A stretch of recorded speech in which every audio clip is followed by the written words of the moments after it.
I've always been the type of person who keeps their distance from neighbors, not out of dislike, but pure shyness and a natural preference for solitude. I had lived in that building for 3 years and barely knew the faces of the people who shared the hallway with me. Among them all, there was one neighbor in particular, Mrs. Helena, a woman of approximately 75 years old, always elegant, with impeccably styled silver hair and a gentle smile I rarely saw. Our interactions were limited to polite nods in the elevator and an occasional good morning.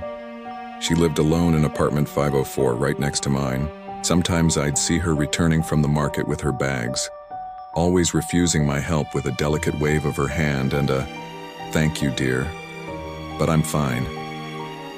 There was something mysterious about her, an aura of dignified loneliness that sparked my curiosity. Though I never had the courage to ask about her life, everything changed on an ordinary Tuesday in March. I was returning from work, exhausted after a particularly difficult day, when I heard her voice calling me from the hallway. "Young man, please, could you help me for a moment?" The urgency in her tone was unusual.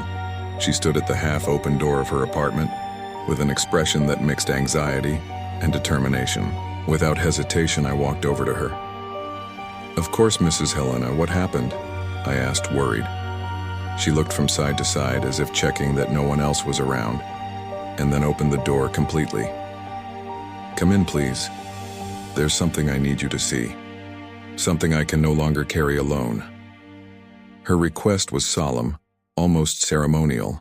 I swallowed hard and entered, never imagining that those next few minutes would completely change my perception of her, of the building, and of secrets people keep for decades. The interior of Mrs. Helena's apartment was surprisingly different from what I had imagined. I expected to find a typical elderly woman's home, old furniture, yellowed photographs, perhaps some porcelain figurines.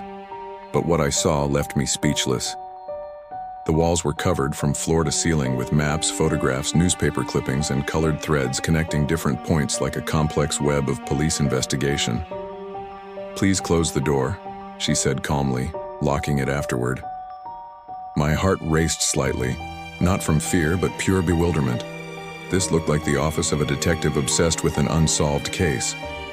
In the center of the room, there was a large table covered with more documents, old photographs, and what appeared to be handwritten diaries. "I know you must be confused," Mrs. Helena continued, walking to an armchair and indicating I should sit on the sofa. "For 47 years, I've kept this hidden from everyone. But I'm getting old. My memory isn't what it used to be, and before it's too late, someone needs to know the truth." She picked up an old photo album and opened it in front of me. The first image showed a young, radiant woman, clearly herself decades ago, next to a handsome man in military uniform. "This is Roberto, my husband," she said, her voice choking with emotion. "He disappeared in 1976 during the military dictatorship. They said it was a car accident, that his body was unrecognizable. But I always knew it was a lie." She pointed to the wall covered with documents. "All of this is the result of almost 5 decades of investigation. I discovered things that powerful people don't want to come to light. And now, I need someone to help tell this story." I looked around again, processing the magnitude of what I was seeing. This wasn't just a collection of memories from a lonely widow. It was a meticulous, organized, obsessive investigation. There were official documents stamped confidential, photographs of people I didn't recognize, and detailed notes in a trembling but determined handwriting. "Mrs. Helena," I began cautiously. "Why me? Why show me this now?" She looked at me with eyes that carried decades of pain and determination. "Because in the last 6 months, I've noticed I'm being watched. There's someone interested in silencing this story forever. And because, young man, you have honest eyes. I've seen how you help the lady on the 3rd floor with her groceries when you think no one is watching. I trust you." Her words hit me with unexpected weight. I didn't know if I was ready for that responsibility, but I knew I couldn't simply turn my back. Mrs. Helena handed me one of the diaries that were on the table. The leather cover was worn by time, and the yellowed pages exuded that characteristic smell of old documents. "Start here," she said. "This was the first diary I wrote, beginning 3 days after Roberto's disappearance. Back then, I still had hope that it was really an accident. I carefully opened the diary and began to read. The handwriting was different from now, firmer and more elegant. August 15th, 1976. Roberto left early today, saying he had an important meeting at the union. He promised to be back for dinner. It was 11 p.m. when the police knocked on the door. They said there had been a terrible accident on the road, that the car exploded. They wouldn't let me see the body. They wouldn't let me see anything. How can I accept that my husband died if I can't even say goodbye to him? The following pages detailed days of anguish, frustrated attempts to obtain information, closed doors at official offices. But there was one particular entry that made me stop. August 23rd, 1976. Today I ran into Maria, Roberto's sister, at the market. She was terrified, constantly looking over her shoulders. She told me quickly, almost whispering, "Helena, stop asking questions. Roberto was involved in something dangerous. If you keep looking, you'll end up like him." Before I could respond, she ran off. I never saw her again. It was at that moment, Mrs. Helena interrupted, that I began to understand that Roberto's death hadn't been an ordinary accident. He was a union leader, you know. He organized strikes, fought for workers' rights. In the middle of a military dictatorship that was practically signing your own death sentence. She stood up and walked to one of the maps on the wall, pointing to several red markings. Each of these points represents a person who disappeared at the same time as Roberto, all involved with union or student movements. I continued reading the diary, fascinated and disturbed at the same time. Mrs. Helena had meticulously documented every conversation, every suspicion, every small detail she could discover. There were transcripts of phone conversations, copies of documents she had somehow managed to obtain, even photographs taken secretly of people she believed were involved in Roberto's disappearance. For years, I had to do this alone, she continued, sitting back down. I couldn't trust anyone. I didn't know who was on the regime's side and who could help me. I learned to be invisible, to ask questions without seeming like I was investigating, to put together pieces of a puzzle that many wanted to remain disassembled forever. There was pride in her voice, mixed with bitterness. This frail woman I saw in the elevator had been for decades a tireless investigator of one of the darkest periods in the country's history. Mrs. Helena stood up with some difficulty and walked to the main wall, where the largest and most complex of the maps was displayed. It was a map of Brazil, but completely transformed by layers of annotations, lines, and photographs. "I'm going to show you something I discovered over the years," she said, picking up a wooden pointer that was leaning against the wall. "This here is much bigger than just Roberto's disappearance." She began pointing to different locations on the map. São Paulo, Rio de Janeiro, Belo Horizonte, Porto Alegre, Recife. In each of these cities, between 1968 and 1979, there were disappearances of union leaders that followed a very specific pattern. With the pointer, she traced imaginary lines connecting the points. All were men between 28 and 45 years old. All had families, all were influential in their communities, and all died in accidents that could never be fully verified. I approached the wall to see the details better. There were photographs of dozens of men, some smiling in formal photos, others at demonstrations with raised fists. Under each photo, meticulous annotations, name, date of disappearance, official circumstances of death, and in many cases, a red question mark. "How many are there?" I asked, impressed by the magnitude of the investigation. 43, she answered without hesitation. 43 men who disappeared in circumstances similar to Roberto's. And you know what the most disturbing part is? She pointed to a series of documents at the bottom of the wall. In at least 30 cases, families reported being visited by the same group of men days before the disappearance. Men who identified themselves as employees of different government agencies, but who always asked the same questions about the victims' union and political activities. I picked up one of the photographs to examine it more closely. It was a grainy image, clearly taken from a distance with a hidden camera. It showed 3 men in dark suits entering a building. "I got this photo in 1982, Mrs. Helena explained. I followed one of these men for weeks until I discovered where he worked. It was an unmarked building downtown, near the old DOPS headquarters. When democracy returned and some files were opened, I discovered that building had been a center for clandestine repression operations. The connection she had established was frightening. These weren't isolated cases, but a coordinated and systematic operation. "Mrs. Helena," I said, still processing all of this, "have you tried taking this to the authorities? With all this documentation, surely someone could reopen these investigations." She let out a bitter laugh without humor. "Dear, do you think I didn't try? In the 80s, when the dictatorship ended, I went to every commission, every human rights organization I could find, but you know what I discovered? That many of the people who are now on the right side had been collaborators with the regime. The truth is too inconvenient. There's one person who's still alive and can confirm all of this," said Mrs. Helena, taking a yellowed envelope from a drawer. "His name is Alfredo Cardoso. He's 89 years old and lives in a nursing home here in the city. He was the driver for one of the colonels responsible for repression operations. For years, I tried to speak with him, but he always refused to see me." She opened the envelope and showed me a handwritten letter dated 2 weeks ago. "Then last month I received this," she continued, her voice trembling with emotion. I took the letter and began to read. "Mrs. Helena, for 47 years I've carried a weight that is destroying my soul. I know you've searched for answers about your husband, Roberto. I'm old, sick, and have nothing left to lose. If you still want to know the truth, visit me. But come soon, as I don't know how much time I have left. I need to clear my conscience before I leave." "Did you go to him?" I asked, barely able to believe what I was reading. Mrs. Helena nodded, her eyes shining with contained tears. "I went 3 days after receiving that letter. Alfredo is in a wheelchair, almost blind, with very poor health. But his memory is crystal clear. And what he told me..." She paused, as if gathering strength to continue. "It was more terrible than I could have imagined."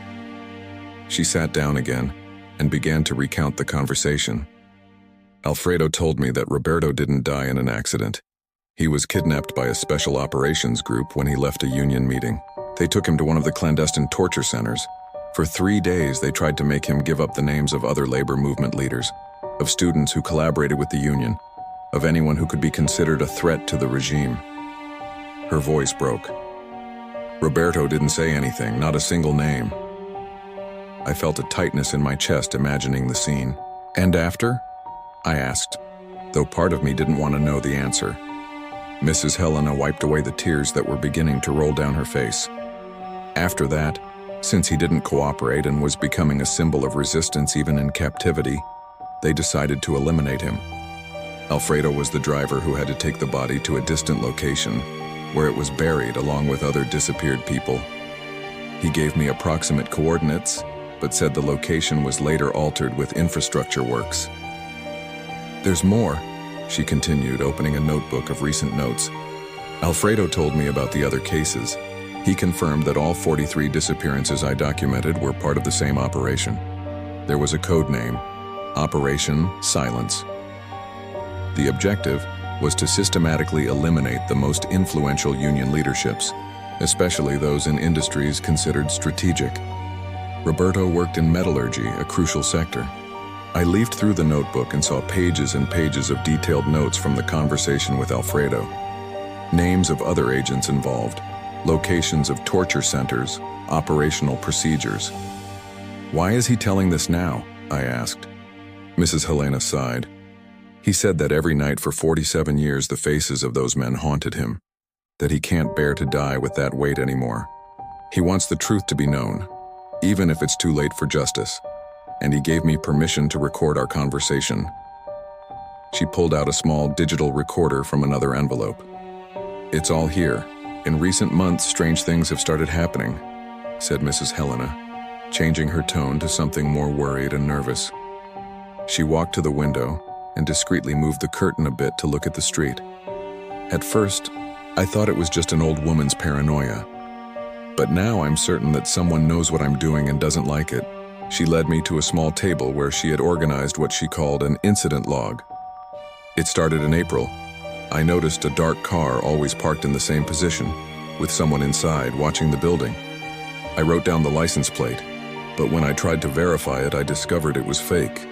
The car would change, but there was always someone watching. She showed me photographs she had discreetly taken from the window. Indeed, in all the images there were different vehicles, but always with a person in the driver's seat, apparently not doing anything specific. Then the phone call started. She continued. Always at night, always silent. When I answer, no one speaks. I just hear breathing on the other end, and then they hang up. I changed my number twice, but somehow they always get the new one. She showed me the call log from her landline. It was disturbing to see the number of calls from hidden numbers, especially during the early morning hours. The most frightening incident had happened just 2 weeks ago. I came back from a doctor's appointment and found the apartment door ajar. I'm absolutely certain I locked it before leaving. I checked this multiple times out of pure habit. When I entered, everything seemed normal at first glance, but then I noticed small details out of place. Documents that were in a certain order had been moved. Drawers that I leave in a specific way were slightly open. Did you file a police report? I asked, increasingly concerned. She shook her head. And say what? That someone invaded my house but didn't steal anything? That I'm being watched because of an investigation into dictatorship crimes committed almost half a century ago? They think I'm a confused, paranoid old woman. Besides, she hesitated, biting her lower lip. I'm afraid of what might happen if I draw more official attention to this situation. She then showed me something that made my blood run cold. Inside an envelope, there was a recent photograph of herself leaving the building. The image had clearly been taken from a car or some observation point on the street. On the back, with letters cut from magazines like in suspense movies, was written, "Some stories should remain buried." I found this inside my mailbox 3 days ago. This is what made me decide I needed to share all this with someone urgently. The gravity of the situation was becoming clear to me. This wasn't just a matter of history and justice. There was a real and present danger. Mrs. Helena, we need to think about your safety, I said. Maybe you should stay with a relative or... She interrupted, shaking her head vigorously. I don't have close family and I won't run away now, not after 47 years. But that's why I need you to know all of this. If something happens to me, someone needs to continue. Someone needs to ensure these stories aren't buried again. There's something else I need to show you, said Mrs. Helena, heading to the bedroom. I followed her and she pointed to the wardrobe. Help me move this, please. With some effort, we moved the heavy furniture away from the wall, revealing a small safe built into the wall. She entered a combination and opened it, removing a metal box that looked like it had seen better days. This is my biggest secret, she said, placing the box on the bed with reverence. It took me years to get this.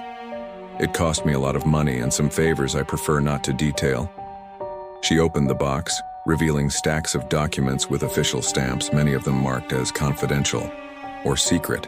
These are copies of original military files, documents that were officially lost or destroyed during the democratic transition. I carefully picked up one of the documents. It was a report dated August 1976, a few days after Roberto's disappearance. The text was cold, bureaucratic, using coded language, but the message was clear to anyone who knew how to interpret it. Target S-47, code name for Roberto, was neutralized according to protocol. Situation resolved without incidents. Wife under preventive observation. I felt a chill reading those words about a human being as if he were just an administrative problem. How did you get this?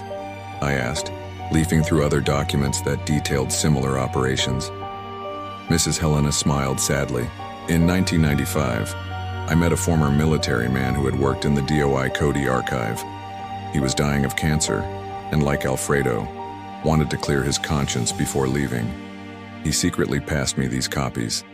He said he had made duplicates of many files before they were officially destroyed, because something inside him knew that one day the truth would need to come out. Among the documents, there were lists of names, not just of victims, but of perpetrators.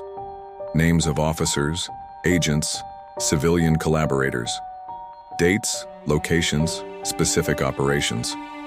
It was a historical goldmine, but also extremely dangerous. Many of these people are still alive, Mrs. Helena observed. Some in positions of power, others comfortably retired, receiving government pensions, living as if they had done nothing, and many of them wouldn't like these documents to become public at all. There were also photographs in the files, disturbing images of torture centers, of operational planning meetings, of documents being destroyed in bonfires after the end of the dictatorship. This material could reopen dozens of cases, I said, still processing the magnitude of what was in my hands. It could hold accountable people who never paid for their crimes. Exactly, Mrs. Helena agreed. And that's why it's so dangerous. There's a maxim I learned over all these years. State crimes are never fully resolved because perpetrators rarely completely lose power. They transform, adapt. But the networks of mutual protection remain. By threatening to expose one, you threaten the entire structure. She carefully closed the box. I made several copies of these documents and stored them in different locations. If something happens to me, you'll need to recover them and decide what to do. We returned to the living room and Mrs. Helena made coffee while organizing her thoughts. During all these years, I kept this investigation secret because I knew it wasn't the right time, she began, serving coffee in delicate porcelain cups. But now, with Alfredo's testimony, the documents I possess, and the fact that I'm being watched, I need to act quickly. She opened a new notebook with pages still blank and began to write. I'm going to explain my plan to you, and I need you to pay close attention. Her pen moved firmly across the paper as she spoke. First, all original documents need to be digitized and stored in multiple copies in the cloud, in different services with access that you'll have. Second, we need to transcribe and organize all interviews, especially Alfredo's, in a format that can be easily understood by journalists, lawyers, and historians. Her plan was meticulous and revealed decades of careful planning. Third, I've identified 3 investigative journalists who I believe are trustworthy and brave enough to publish this story. One works at a major national newspaper, another at an independent magazine specializing in human rights, and the third is an award-winning documentarian. I want you to contact all of them simultaneously. Why simultaneously? I asked, noting down the names she was providing. Security and assurance, she answered promptly. If 3 different outlets receive the material at the same time, it becomes much harder to suppress the story. Even if they try to pressure 1 or 2, it's unlikely they can silence all of them. Plus, it creates an effect of urgency. No one wants to be the last to publish an important story. She had also thought about the disclosure strategy. We can't just dump all the documents at once.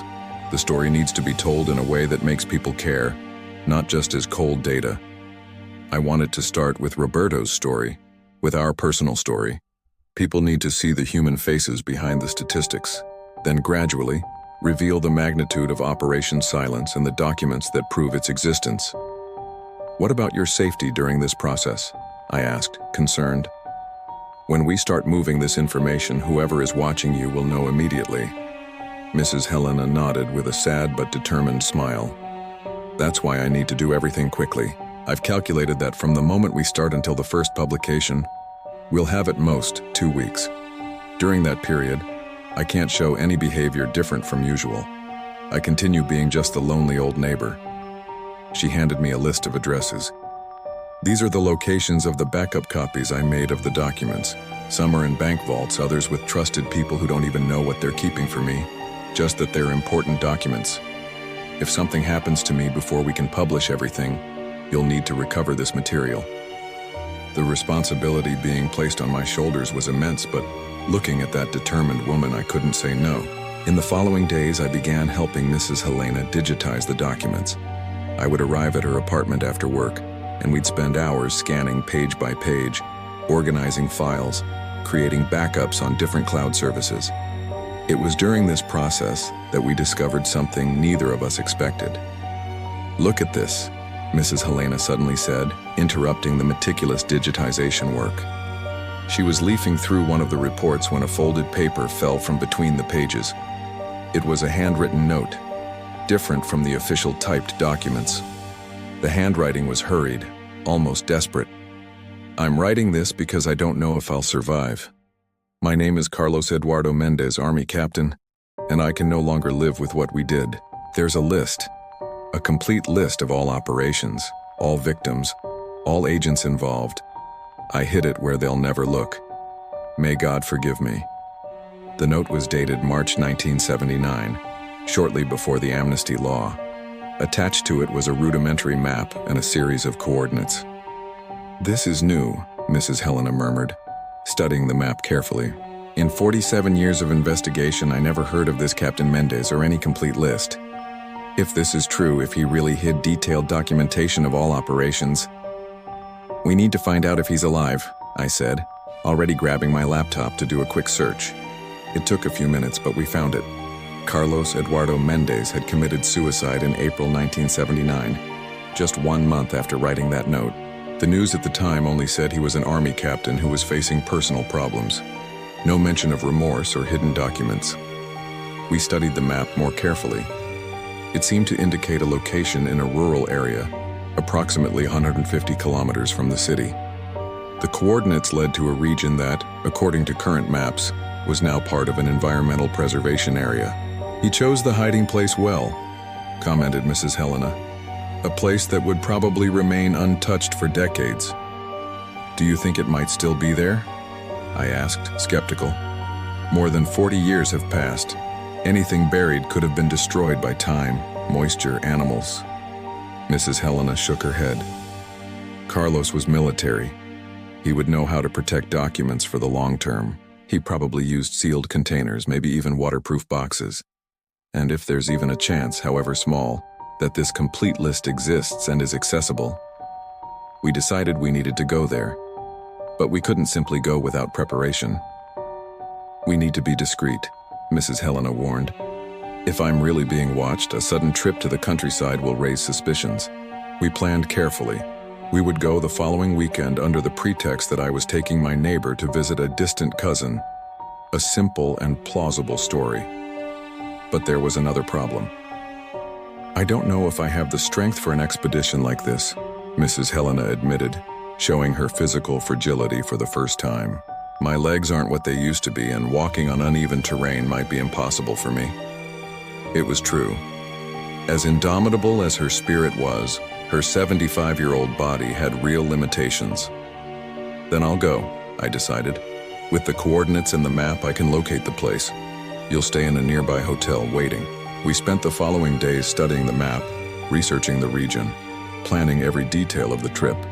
Mrs. Helena taught me how to use an old GPS she had, explained how to identify natural landmarks that might have remained unchanged since 1979, and made me memorize every detail of Captain Mendez's written instructions.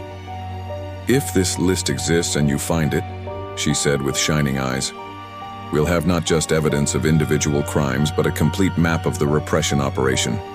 Names, dates, locations, methods. It will be impossible to deny or minimize." The night before the trip, Mrs. Helena called me to the apartment again. This time, there was a different solemnity in the air. "I want you to keep this," she said, handing me a sealed envelope. "If something happens to me while you're away, or if I'm not here when you return, open this envelope. Inside is everything you need to know to continue. Passwords, contacts, locations of other copies of documents. Promise me you won't give up." I promised, feeling the weight of responsibility grow even more. Saturday dawned cloudy, with the threat of rain. We left early, and as planned, I noticed we were followed by an inconspicuous car during the first kilometers of the trip. "Don't look back constantly," Mrs. Helena whispered. "Act naturally." I made several strategic stops, a gas station, a snack bar, a rest area, and gradually we managed to lose whoever was following us, or at least create doubt about our real destination. We arrived at the small town near the preservation area around noon. We settled Mrs. Helena in a modest but comfortable hotel, and after ensuring she was well, I set off for the expedition. I had the map, the coordinates on the GPS, a backpack with water, snacks, and basic excavation equipment, plus a camera to document anything I found. The trail to the indicated location was more difficult than I imagined. The region was covered with dense vegetation that had clearly grown over the last decades. I used the GPS as my main guide, but also paid attention to the natural landmarks Captain Mendez had described. A specific rock formation, a stream running in a certain direction, an old tree with a characteristic mark. Surprisingly, it was still there, much larger now, but recognizable by the peculiar scar on its trunk. After 2 hours of careful walking, I arrived at what appeared to be the exact location. According to the instructions, I should look for 3 stones forming a triangle, with the largest pointing north. It took time, but I found them. They were partially covered by earth and leaves, but the formation was unmistakable. 10 steps from the largest stone, northeast direction, depth of approximately 1 meter, the note said. I began to dig. The earth was compact, and the work was exhausting.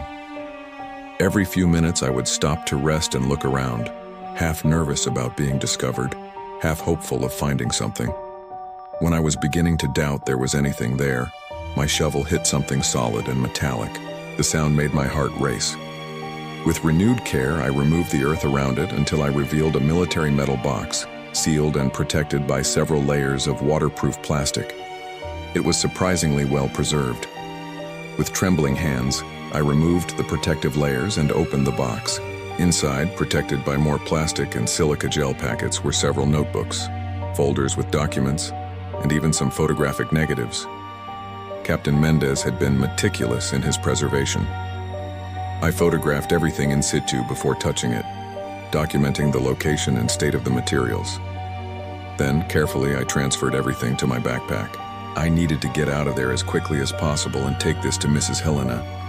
As I retraced my path back, I couldn't stop thinking about what I had just found.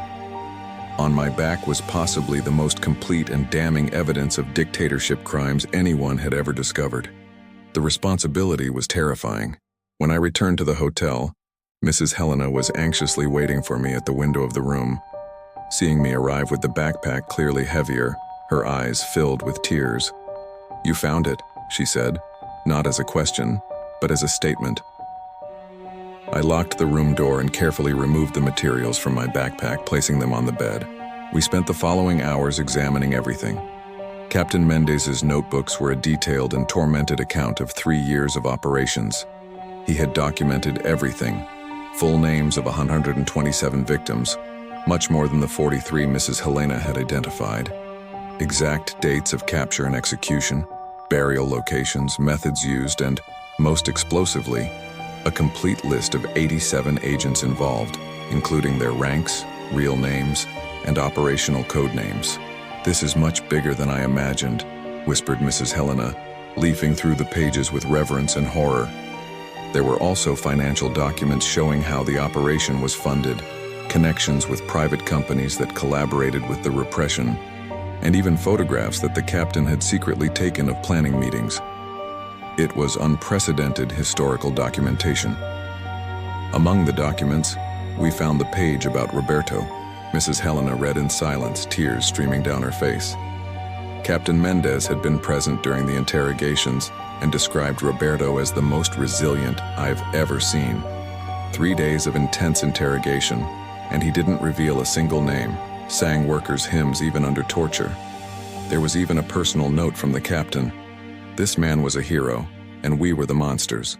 His wife will never know that he died protecting dozens of people who remained free because he refused to speak.